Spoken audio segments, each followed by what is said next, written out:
নমস্কার বন্ধুরা, বৈশাখী রান্নাঘরে আপনাদের সবাইকে স্বাগত। আশা করি সবাই ভালো আছেন।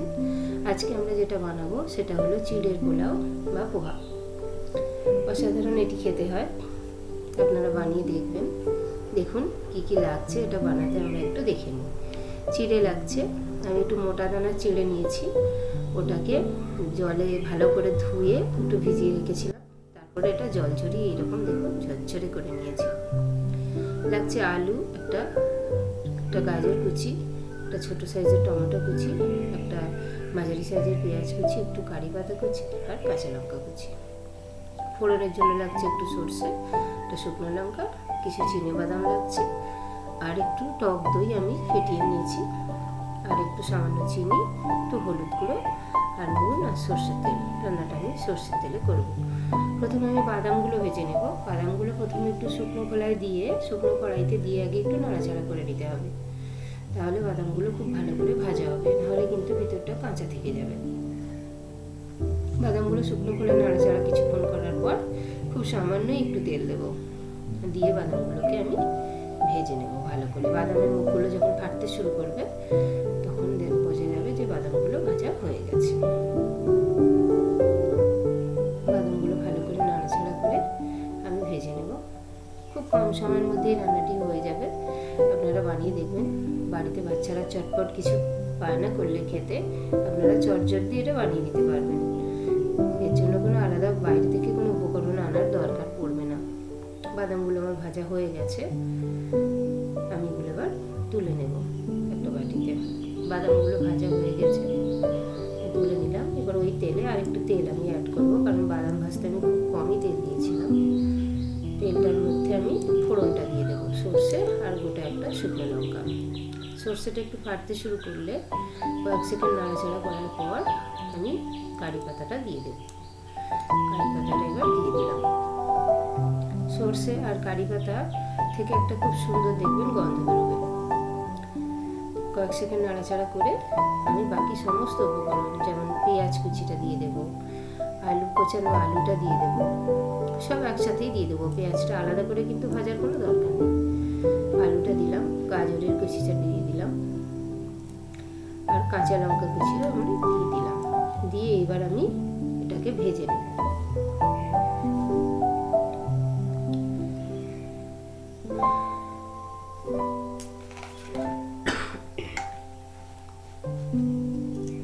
একটু নাড়াচাড়া করে ভালো করে এটাকে ভেজে নেব। এখন আমি একটু এতে দিয়ে দেব নুন, 2 টিস্পুন মতো নুন আমি এতে দেব। নুনটা প্রয়োজন মতো দেবেন, একটু চেখে নিয়ে যদি প্রয়োজন পড়ে দেবেন। আমি এখন 2 টিস্পুন মতো দিলাম, আর 1 টিস্পুন দিলাম হলুদ গুঁড়ো। হলুদ গুঁড়োটা দিলে কালারটা খুব সুন্দর আসবে। এবার ভালো করে নাড়াচাড়া করে একটু ভেজে নেব। খুব বেশি ব্রাউন করে লাল করে ভাজার দরকার নেই, কিন্তু মোটামুটি আলু আর গাজরটা সিদ্ধ হয়ে যাবে সেরকম পর্যায় পর্যন্ত ভাজলেই কিন্তু যথেষ্ট। দেখুন ভাজাটা আমার হয়ে গেছে। এরপর আমি টমেটোটা অ্যাড করে দেব। টমেটোটা একটু শেষের দিকে অ্যাড করা ভালো, নাহলে টমেটোটা একদম গলে যাবে। টমেটোটা আমি অ্যাড করে দিলাম। এবার খানিকক্ষণ টমেটোটা নাড়াচাড়া করব করে এই পর্যায়ে আমি একটু সামান্য চিনি দিলাম, একদম 1/2 টিস্পুন মতো। আপনারা যদি চিনি পছন্দ না করেন তাহলে এটা স্কিপ করতে পারেন, চিনিটা না দিলেও চলবে, তবে দিলে টেস্টটা ব্যালেন্স হয়। এবার আমি ফাটানো যে টক দইটা রেখেছিলাম ওটা দিয়ে দিলাম। ওটা দিয়ে একটু কয়েক সেকেন্ড নাড়াচাড়া করব। ভয় পাবেন না, চিড়েটা দিলেই দেখবেন খুব সুন্দর মেকআপ হয়ে যাবে। এরপর আমি চিড়েটা দিয়ে দিলাম।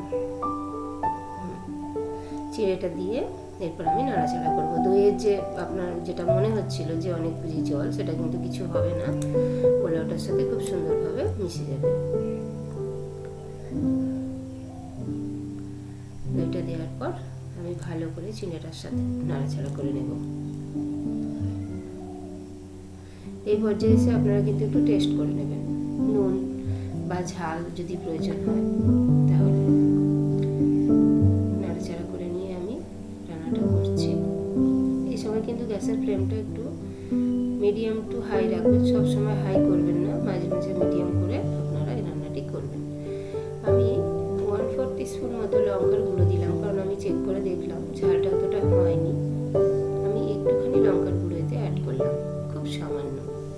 আপনাদের প্রয়োজন হলে দেবেন, না হলে দেবেন না। কাঁচা লঙ্কা অলরেডি দেওয়া আছে।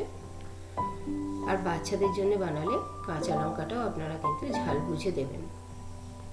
দেখুন ঝরঝরে কীরকম পোলাওটা হয়ে গেছে, সমস্ত দইটা সোক করে নিয়েছে। এবার গ্যাসের ফ্লেমটা আমি লোতে রেখে একবার চাপা দিয়েছিলাম কয়েক সেকেন্ডের জন্য।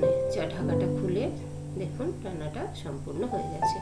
আমরা এবার ভেজে রাখা বাদামটা অ্যাড করে দেব। বাদামটা একদম শেষেই দেবেন, তাতে কি হবে, বাদামটা খেতে ভালো লাগবে। ভেজে রাখা বাদামটার সাথে আমরা ভালো করে পোলাওটা নাড়াচাড়া করে নেব। রান্নাটা আমার কিন্তু কমপ্লিট হয়ে গেছে, রান্নাটা হয়ে গেছে, তৈরি হয়ে গেল আমাদের চিড়ের পোলাও। আপনারা বাড়িতে বানান। যদি ভিডিওটি ভালো লাগে লাইক এবং শেয়ার অবশ্যই করবেন।